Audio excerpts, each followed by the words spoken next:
First question তোমরা দেখতে পাচ্ছ যে সুষম গতির জন্য ডিসপ্লেসমেন্ট সরণ সময় গ্রাফটি কেমন হয়। এখানে দেখো প্রত্যেকটা পয়েন্ট ইম্পর্টেন্ট, ভালো করে বোঝার রয়েছে। ভালো করে বুঝলে এই ধরনের প্রশ্নের উত্তর দেওয়াটা এমন কিছু ব্যাপার নয়, কিন্তু না বুঝলে হয়তো আন্দাজে হয়তো দিয়ে দিতে পারো, ম্যাক্সিমাম সময় ভুল হয়ে যাওয়ার চান্স থাকে, তাই বুঝতে হবে। প্রথম কথা, এখানে একটা টার্ম রয়েছে সুষম গতি। ওকে, সুষম গতি যেটাকে আমরা বলে থাকি ইউনিফর্ম ভেলোসিটি। ইউনিফর্ম ভেলোসিটি বা ইউনিফর্ম মোশন বলে থাকি, ইউনিফর্ম মোশন। ওকে, মোশন বা সুষম গতি কাকে বলে এটা আগে বোঝার চেষ্টা করি। খুবই সহজ জিনিস। দেখো, যখন কোনো বস্তু গতিশীল কিন্তু তার গতি যদি চেঞ্জ না হয়, গতি যদি না বদলায়, গতি যদি না বদলায়, ওকে, মানে গতিবেগ যদি না বদলায়, তাহলে তাকে আমরা বলতে পারি ইউনিফর্ম মোশন বা সুষম গতি। তার মানে গতি যদি না বদলায়, মানে গতিবেগ যদি না বাড়ে অথবা না কমে, তাহলে খুব সহজ ভাবে আমরা বলতে পারি যে তার ত্বরণ নেই বা শূন্য আমরা বলতে পারি। ওকে, এইটাকে আমরা বলছি কি ইউনিফর্ম মোশন, প্রথম কথা। দ্বিতীয় কথা, ত্বরণ নেই বা শূন্য বুঝে নিলাম। এখন এইটার গ্রাফ কেমন হবে সেটা আমরা দেখবো। এখন গ্রাফ, এই যে মোশনের চ্যাপ্টারে আমরা যে গ্রাফ পড়ি, এখানে অ্যাকচুয়ালি কিসের মধ্যে গ্রাফ, টাইমের সাথে কিভাবে সরণ বদলাচ্ছে, সরণ মানে ডিসপ্লেসমেন্ট, মানে গাড়িটা যে যাচ্ছে কতটা যাচ্ছে, টাইমের সাথে সরণ কিভাবে বদলাচ্ছে, টাইমের সাথে গতিবেগ কিভাবে বদলাচ্ছে, টাইমের সাথে ত্বরণ কিভাবে বদলাচ্ছে, আমরা এই 3 ধরনের গ্রাফ এই চ্যাপ্টারে আমরা পড়ে থাকি। ওকে, দেখো আমরা গ্রাফ নিয়ে বেশ কিছু কোশ্চেন রেখেছি তোমাদের জন্য এখানে, তো সেগুলো আমি এক এক করে আলোচনা করব। তবে এই প্রশ্নটার উত্তর দেওয়ার জন্য আমি একটুখানি গ্রাফ যে 3টে বিষয়ের ওপর থাকে, সেই 3টে বিষয় একটুখানি আমি বলার চেষ্টা করি। ওকে, তাহলে জিনিসটা তোমাদের সুবিধা হবে। প্রথম কথা হচ্ছে যে এক ধরনের গ্রাফ হয় যেটাকে আমরা বলতে চাইছি সরণ বা ডিসপ্লেসমেন্ট, মানে একটা গাড়ি যদি ধরো যেতে শুরু করেছে, তাহলে সে কত দূর গেল, that is known as displacement বা সরণ। ঠিক আছে, যদিও সরণ এবং দূরত্বের মধ্যে তফাৎ আছে, আপাতত সেই জায়গাগুলোয় আমি যাচ্ছি না। আমরা সরণ এবং সময় বা টাইমের মধ্যে গ্রাফ দেখার চেষ্টা করছি। ওকে, ফার্স্ট এটা সরণ সময় গ্রাফ, মানে টাইমের সাথে সাথে কিভাবে আমাদের এটা চেঞ্জ হচ্ছে, মানে টাইমের সাথে সাথে কিভাবে আমাদের সরণটা চেঞ্জ হচ্ছে। মানে ধরো সাপোজ প্রথম 1 সেকেন্ড হলো, গাড়িটা ধরো তোমার 10 মিটার গেল, তারপরে আরো 1 সেকেন্ড এগোলো, মানে 2 সেকেন্ডে ধরো 20, 3 সেকেন্ডে ধরো 40। তাহলে কি হচ্ছে, সময়ের সাথে সাথে আমাদের দূরত্ব বাড়তে থাকছে। সরণ সময় বলতে পারি বা দূরত্ব সময় বলতে পারি। তো আমাদের এই দূরত্বকে বা সরণকে আমরা রাখবো হচ্ছে এক্স অ্যাক্সিসে, এবং সময়কে ওয়াই অ্যাক্সিসে, এবং সময়কে রাখবো আমরা কোথায়, এক্স অ্যাক্সিসে। এবার যদি তোমরা দেখো যে গ্রাফটা এরকম হচ্ছে, এইরকম হওয়া মানে কি, এরকম হওয়ার মানে হচ্ছে যে সময়ের সাথে সাথে দূরত্বটা ফিক্সড, দূরত্ব বদলায়নি। তো এই গ্রাফটার মানে কি, খুব ইম্পর্টেন্ট একটা কোশ্চেন। দূরত্ব দেখো একই রয়েছে, ধরো সাপোজ এটা যদি 10 হয়, 10, তাহলে এই 10 সময় যত বাড়ছে 10ই রয়ে গেছে দূরত্ব। তার মানেটা কি বোঝায়, তার মানেটা এটাই বোঝায় যে গাড়িটা বা বস্তুটি আমরা কি বলতে পারি, যে বস্তুটির গতিবেগ 0, তাই না, গতিবেগ 0, বা আমরা বলতে পারি যে বস্তুটি স্থির। ওকে, দেখো দূরত্ব যদি না বদলায়, সময়ের সাথে সাথে গতিবেগ থাকা মানে কি, তার দূরত্ব তো বাড়তে থাকবে, তাই না। যত গতি তোমার যত সময় এগোবে তত গতিবেগ দূরত্ব বাড়তে থাকবে। কিন্তু এই প্রশ্নটায় দেখো, বা এই যে গ্রাফটা আমি এঁকেছি, তাই এখানে দূরত্বটা ফিক্সড, তার মানে বস্তুটার গতিবেগ 0 বা বস্তুটা স্থির। তাহলে এটা একটা কেস হতে পারে। সরণ সময় লেখচিত্রে যদি গতিবেগের সাথে সাথে দূরত্ব মানে সময় যত এগোচ্ছে এক্স অ্যাক্সিস বরাবর, দূরত্ব কিন্তু ধীরে ধীরে বাড়ছে। এটাই স্বাভাবিক হওয়াটাই উচিত। ওকে, এটাই স্বাভাবিক হওয়াটা উচিত। তার মানে এক্ষেত্রে গতিবেগ আছে, ওকে, বস্তুটা স্থির নয়। এবার দেখো, এটা দুটো কেস হতে পারে, আইদার এরকম হতে পারে অথবা এরকম হতে পারে। এরকম হতে পারে। এই দুটোর মধ্যে তফাৎ কোথায়? দুটোই দেখো টাইমের সাথে সাথে তাদের দূরত্ব বেড়েছে, কিন্তু ওপরেরটা এবং নিচেরটা এই দুটোর মধ্যে তফাৎটা কোথায় আমাদের সেটা বুঝতে হবে। এই তফাৎটা বুঝলেই আমাদের অনেকটা বোঝা কিন্তু ক্লিয়ার হয়ে যাবে। দেখো ওপরের যে গ্রাফটা দেখতে পাচ্ছ সেখানে আমরা একটা স্ট্রেট লাইন দেখতে পাচ্ছি, কিন্তু স্ট্রেট লাইনের থেকেও যেটা আমাদের বুঝতে হবে সেটা হচ্ছে এটা, এখানে একটা জিনিস রয়েছে দ্যাট ইজ নোন অ্যাজ নতি বা স্লোপ। স্লোপ জিনিসটা কি? পজিটিভ এক্স অ্যাক্সিস মানে ধনাত্মক এক্স অ্যাক্সিসের সাথে যে কোণটা উৎপন্ন হয়, যে কোণটা তৈরি হয়, এই কোণটাকে দেখো এখানে আমি তিনটে বিন্দুতে কোণ ড্র করেছি, কিন্তু এই তিনটে বিন্দুতে কোণের পরিমাণটা দেখেই বোঝা যাচ্ছে যে দে আর সেম। ওকে, দে আর সেম, সমান।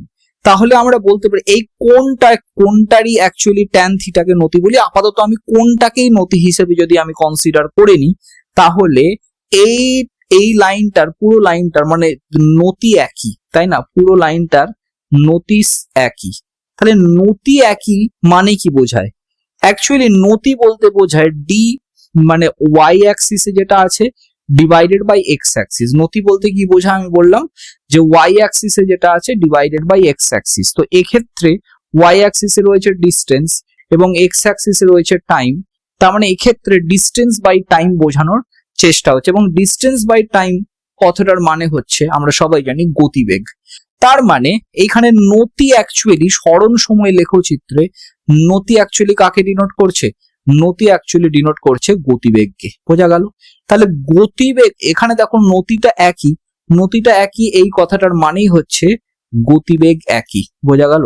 গতিবেগ সেম, প্রত্যেকটা পয়েন্টে গতিবেগ বদলাচ্ছে না, একটা সমগতিতে চলছে, তাই না? গতিবেগ আমরা বলতে পারি যে গতিবেগ একই। তার মানে ওই যে তোমরা গ্রাফটা দেখতে পাচ্ছ এখানে গতিবেগ একই, বা আমরা বলতে পারি সমবেগ। আর এই জিনিসটাকেই আমরা বলছিলাম যে যখন কোনো গাড়ি এগোচ্ছে এবং সে যদি সমবেগে যায়, তার যদি গতিবেগ না বদলায়, তাহলে সেটা কি আমরা বলছিলাম ইউনিফর্ম মোশন বা অভিন্ন গতি বলে থাকি আমরা। অভিন্ন গতি, ওকে, অভিন্ন গতি বা ইউনিফর্ম মোশন বলে থাকি। এবারে আসছি নিচের ছবিটা যদি আমি খেয়াল করি এবং নিচের ছবিটার যদি আমরা নতি দেখার চেষ্টা করি, যেহেতু এটা স্মরণ সময় গ্রাফ, এবং নতি দেখার চেষ্টা করি, এই অ্যাঙ্গেলটা আর এই অ্যাঙ্গেলটার মধ্যে ডিফারেন্স আছে। এই তিনটে অ্যাঙ্গেল আমি ড্র করলাম, তিনটে পয়েন্ট ওই গ্রাফটার ওপর, প্রত্যেকটা অ্যাঙ্গেলের মান দেখো আলাদা আলাদা। নিচেরটা একটু কম, তার উপরেরটা বেশি, তার উপরেরটা বেশি। তার মানে ধীরে ধীরে আমরা বলতে পারি যে নতি বাড়ছে। আর নতি মানে কি? নতি মানেই স্মরণ সময় লেখচিত্রে নতি মানেই কি গতিবেগ। তার মানে এই গ্রাফটা অ্যাকচুয়ালি বোঝাতে চাইছে যে গতিবেগ ধীরে ধীরে বাড়ছে। গতিবেগ নতি বাড়ছে, আমরা এখানে লিখছি নতি বাড়ছে, অর্থাৎ গতিবেগ ধীরে ধীরে বাড়ছে। গতিবেগ ধীরে ধীরে বাড়ছে। ক্লিয়ার? গতিবেগ ধীরে ধীরে বাড়ছে।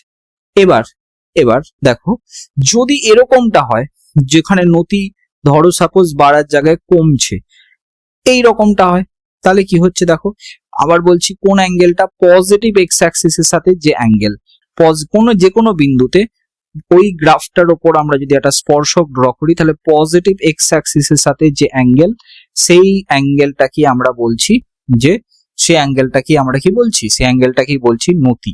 আর এই নতি যদি বাড়ে তাহলে আমরা বলবো যে গতিবেগ বাড়ছে, তাই না? স্মরণ সময় লেখচিত্র যদি নতি বাড়ে, গতিবেগ বাড়ছে।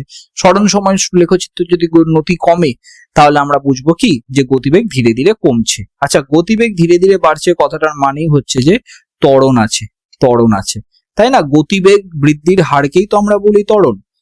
তাহলে এর ক্ষেত্রে কি আছে? ত্বরণ আছে। তাহলে দেখো তিনটে ছবি, প্রথম ছবিটায় গতিবেগ 0, তার মানে বস্তুটা স্থির।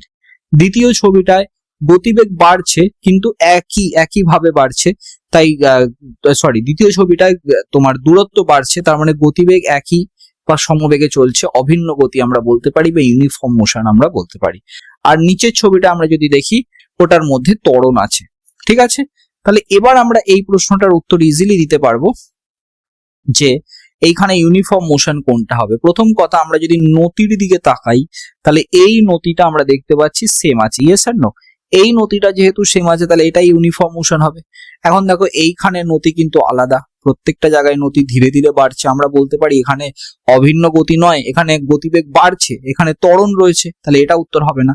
এখানেও দেখো একই কেস, এবং এখানেও দেখো প্রথমটা গতিবেগ সেমি ছিল, প্রথমটা অভিন্ন গতি ছিল, তারপরে হঠাৎ করে গতিবেগ কি হয়েছে, গতিবেগ মাইনাসে যাচ্ছে, মানে নিচের দিকে নামছে, কমে যাচ্ছে। ওকে, গতিবেগ কি হচ্ছে, কমে যাচ্ছে, প্রথমে বাড়ছিল কম ছিল, গতিবেগ তো একই নেই, তাহলে আমরা বলতে পারি যে এটাও ইউনিফর্ম মোশন নয়, একমাত্র প্রথম অপশনটাই হচ্ছে ইউনিফর্ম মোশন। ওকে, চলো এবার নেক্সট প্রশ্নটা বলেছে বেগ সময় গ্রাফ থেকে অতিক্রান্ত দূরত্ব নির্ণয় করো। এখানে একটা বেগ সময় গ্রাফ দেওয়া হয়েছে, মানে ওয়াই অ্যাক্সিসে বেগটাকে রাখা হয়েছে এবং এক্স অ্যাক্সিসে সময় রাখা হয়েছে। এখন এই গ্রাফটা থেকে তোমাকে বলতে হবে যে দূরত্ব কত, এইখানে কতটা দূরত্ব অতিক্রম করা হয়েছে।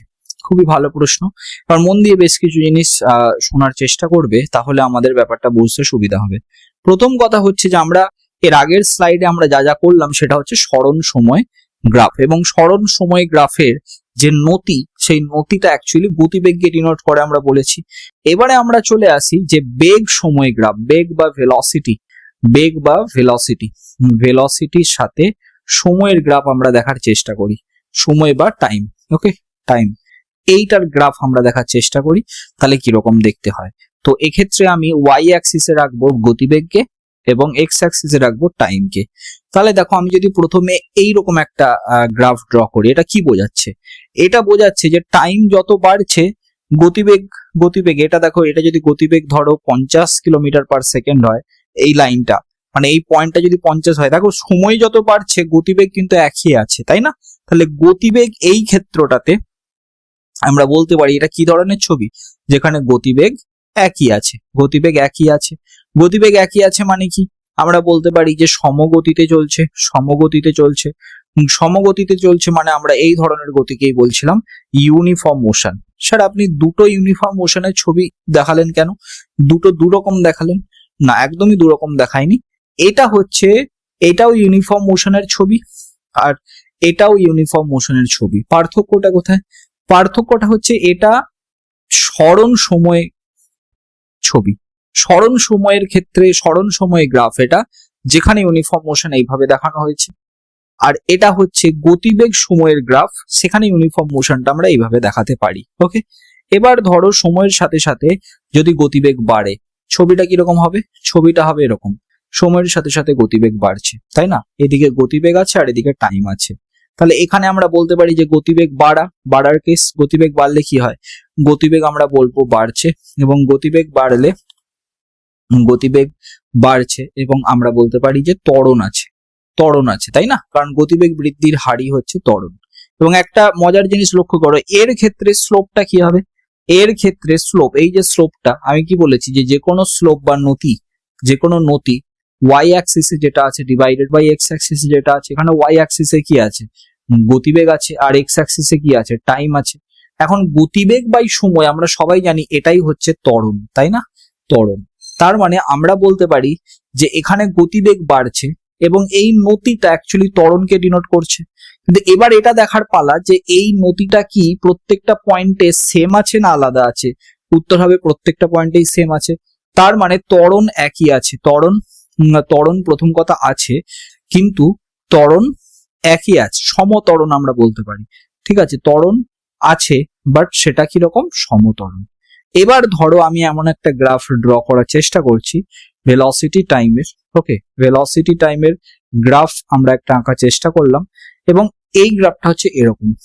তাহলে এক্ষেত্রেও গতিবেগ বাড়ছে, অবশ্যই গতিবেগ বাড়ছে, কিন্তু এবার আমাদের দেখতে হবে যে এর নতিটার কেস কি।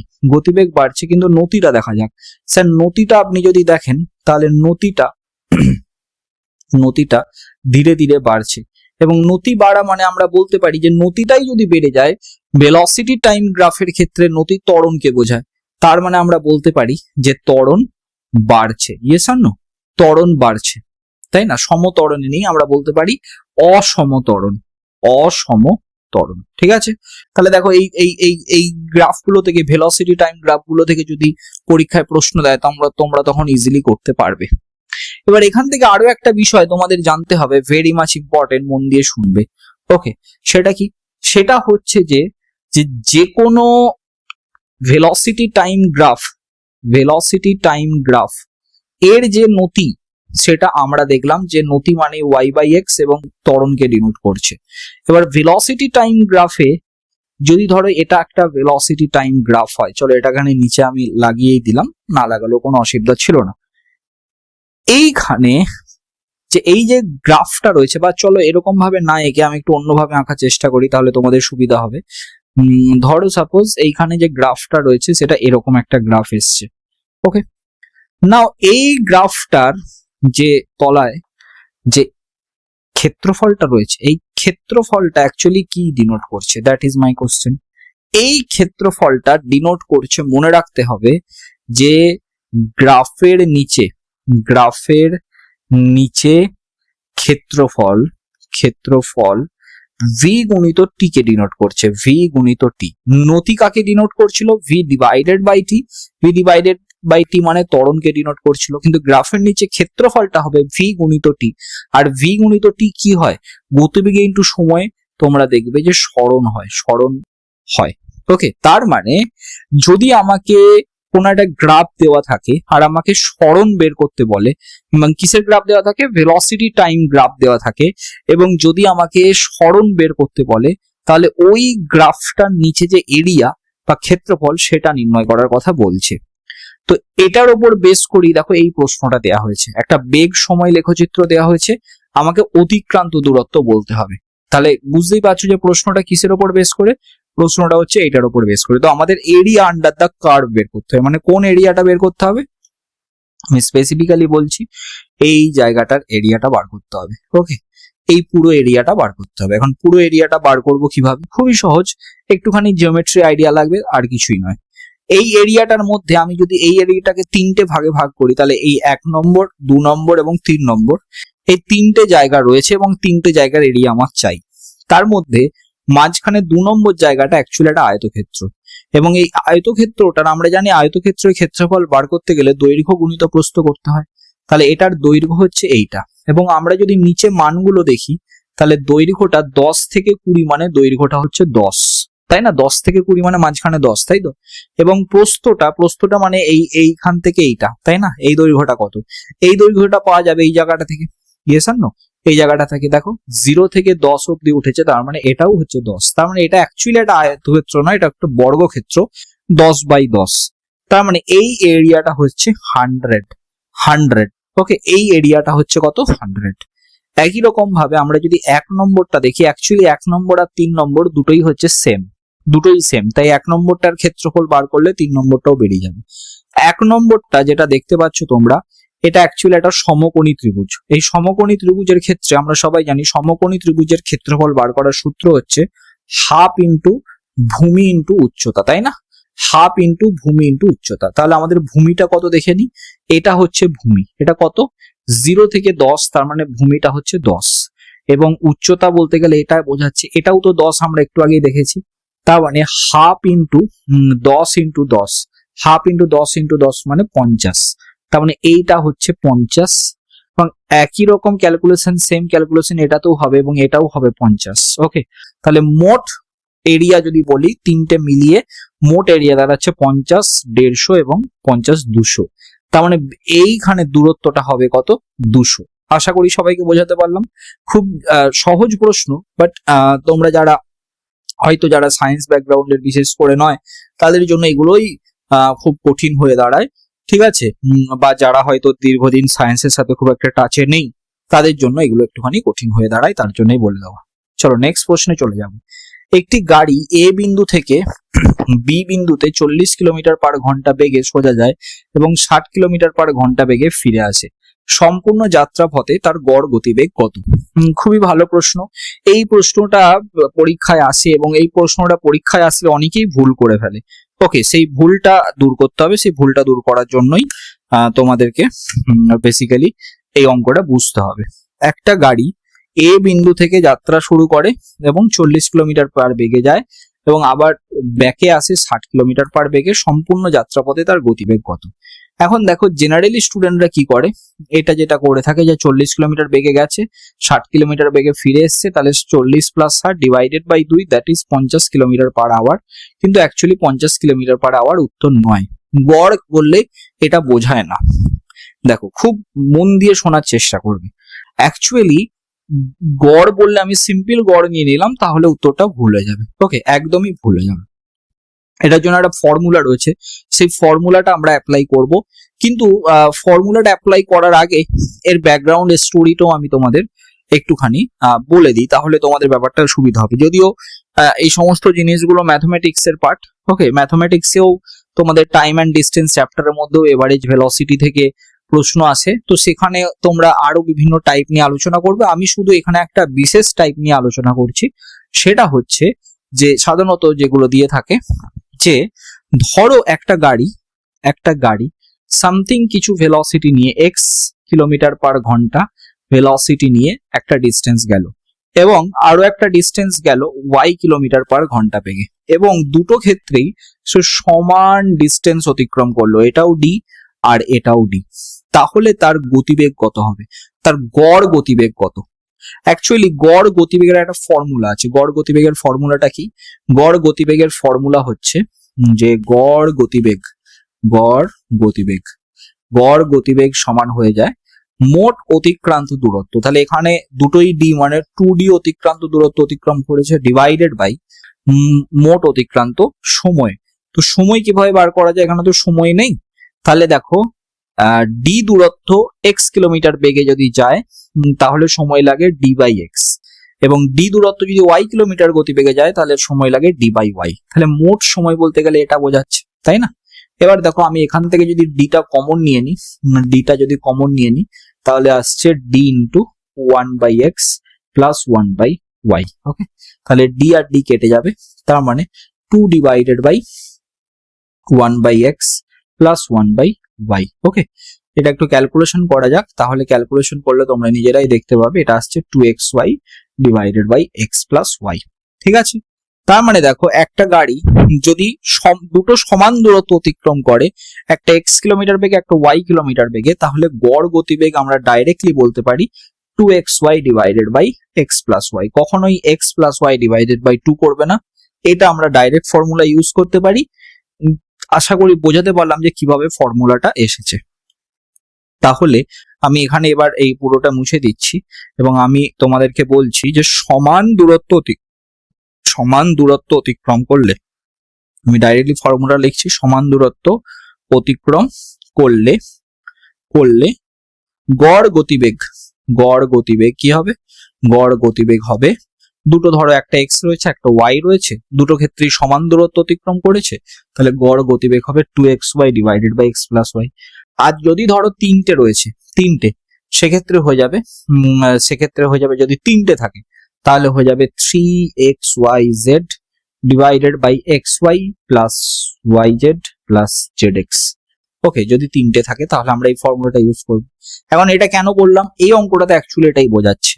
একটা গাড়ি এ বিন্দু থেকে বি বিন্দুতে গেল 40 কিলোমিটার পার ঘন্টা বেগে, আবার বি বিন্দু থেকে এ বিন্দুতে বেগে ফিরে আসে, দেখো 60 কিলোমিটার পার ঘন্টা বেগে ফিরে আসে মানে সে প্রথমে এ থেকে বিতে গেছে, তারপরে সে বি থেকে এতে এসেছে।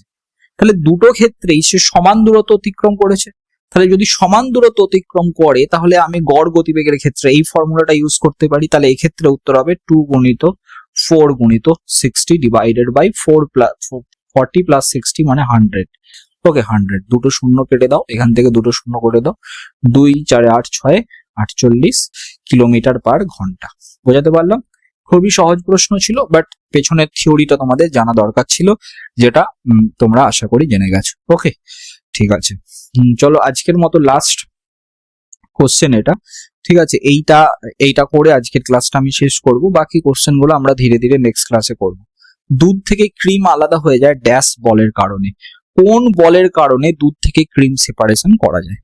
দেখো আমাদের যে যখন কোনো একটা বস্তু ধরো সার্কুলার পথে ঘুরছে, বৃত্তীয় পথে ঘুরছে, তখন ওই বস্তুটার উপর দুটো বল ক্রিয়া করে। যখন কোনো বস্তু সার্কুলার পথে ঘুরছে, তখন ওই বস্তুর উপর দুটো বল, একটা হচ্ছে কেন্দ্রের দিকে, যেটাকে আমরা বলে থাকি অভিকেন্দ্র বল। ওকে, অভিকেন্দ্র বল। আরেকটা হচ্ছে কেন্দ্রের বাইরের দিকে, যেটাকে আমরা বলে থাকি অপকেন্দ্র বল, অপকেন্দ্র বল। একটা হচ্ছে অভিকেন্দ্র বল, যেটাকে বলছি আমরা সেন্ট্রিপেটাল ফোর্স, সেন্ট্রিপেটাল, এবং অপকেন্দ্র বল যেটা বাইরের দিকে ক্রিয়া করছে সেটা হচ্ছে সেন্ট্রিফিউগাল ফোর্স। অ্যাকচুয়ালি বুঝতে হবে যে অভিকেন্দ্র বল ছাড়া কোনো বস্তু সার্কুলার পথে ঘুরবে না। তাই কোনো বস্তুকে সার্কুলার পথে যদি ঘোরাতে হয় তাহলে এই অভিকেন্দ্র বলটা বস্তুর উপর অ্যাপ্লাই হতে হবে, বা বস্তুর উপর অ্যাপ্লাই হচ্ছে তবেই বস্তুটা ঘুরছে সার্কুলার পথে। আর যখনই সার্কুলার পথে ঘুরছে তখন এই অভিকেন্দ্র বলেরই একটা আমরা বলতে পারি রিয়াকশন ফোর্স হিসাবে অপকেন্দ্র বল বাইরের দিকে কাজ করছে। ক্লিয়ার? রিয়াকশন ফোর্স হিসাবে অপকেন্দ্র বল বাইরের দিকে কাজ করছে। এবার দেখো, যখন কোনো ধরো দুধকে যখন আমি ঘোরাচ্ছি, দুধের কোনো একটা পাত্র বা এরকম ভাবে ধরো কোনো একটা সিস্টেম এমন রয়েছে, এটা এই পাত্রের মধ্যে দুধ রয়েছে, এটাকে যখন আমি রোটেট করছি, ঘোরাচ্ছি, পাত্রটাকেই ঘোরাচ্ছি বা দুধের মধ্যে কোনো একটা কিছু দিয়ে আমি দুধটাকে রোটেট করাচ্ছি। এই যখনই রোটেট করাচ্ছি তখন প্রত্যেকটা পার্টিকেলের ওপর একটা বল কাজ করছে বাইরের দিকে। সেই বলটা কি? অভিকেন্দ্র বল। যখনই অভিকেন্দ্র বল কাজ করছে আমরা দেখবো অভিকেন্দ্র বলের ক্ষেত্রে বিশেষ করে এম ওমেগা স্কোয়ার আর হয়ে যায় অভিকেন্দ্র বলের পরিমাপ করা সূত্র। এখন তোমরা একটা জিনিস দেখো, এম যত বেশি হবে বস্তুর ওপর অভিকেন্দ্র বল তত বেশি অ্যাপ্লাই হবে। তার মানে ভারী পার্টিকেলস গুলো এইদিকে চলে আসবে এবং হালকা পার্টিকেলস গুলো আলাদা হয়ে যাবে, তাই না? হালকা পার্টিকেলস গুলো আলাদা হয়ে যাবে। তাহলে আমরা ক্রিমকে দুধ থেকে সেপারেট করতে পারি এইভাবে ওজনের বিশেষে। কিন্তু আমরা যে বলটা অ্যাপ্লাই করছি এক্ষেত্রে আমরা করছি না, যে বলটা ওইটার উপর অ্যাপ্লাই হচ্ছে, আমরা যেটা অ্যাপ্লাই করছি সেটা হচ্ছে অভিকেন্দ্র বল, আমরা যেটা অ্যাপ্লাই করছি। আর যেটা অ্যাকচুয়ালি যার কারণে ওই সেপারেশনটা হচ্ছে সেটা হচ্ছে অপকেন্দ্র বল বা সেন্ট্রিফিউগাল ফোর্স। তাহলে দেখো, দুধ থেকে ক্রিম আলাদা হয়ে যায় ড্যাশ বলের কারণে, যার কারণে হচ্ছে, বারবার বলছি, তাহলে আমাদের উত্তর হবে অবশ্যই অপকেন্দ্র বল। আর যেটা দিয়ে আমরা করার চেষ্টা করছি সেটা কিন্তু অভিকেন্দ্র বল, কিন্তু এটার উত্তর হয়ে যাবে অপকেন্দ্র বল। Option B is the correct answer. এইটা দুধ থেকে ক্রিম আলাদা করা ছাড়াও এক তো গেল দুধ থেকে ক্রিম আলাদা করা, দুধ থেকে ক্রিম আলাদা, ক্রিম আলাদা করা। একই রকম ভাবে আরো একটা হতে পারে, সেটা হচ্ছে যে ধরো সাপোজ রক্তের মধ্যে বিভিন্ন কণিকাকে আলাদা করা, রক্তের মধ্যে বিভিন্ন কণিকা আলাদা করা, বোঝা গেল? আলাদা করা রক্তের মধ্যে। এছাড়া ধরো হতে পারে যে ধরো আরো যদি আমি বলি যে নাগরদোলায় যে বল আমরা অনুভব করি, নাগরদোলায় যে বল আমরা অনুভব করি, এগুলো সবই হচ্ছে আমরা অনুভব করি, এই সবই হচ্ছে সেন্ট্রিফিউগাল ফোর্স। সেন্ট্রিফিউগাল ফোর্স বা অপকেন্দ্র বল। আশা করি সবাই বুঝেছো। তাহলে এই অবধি আজকের ক্লাসে আমাদের থাকলো। দেখা হচ্ছে নেক্সট ক্লাসে আমরা বাকি প্রবলেমগুলো নিয়ে আলোচনা করব। Thank you.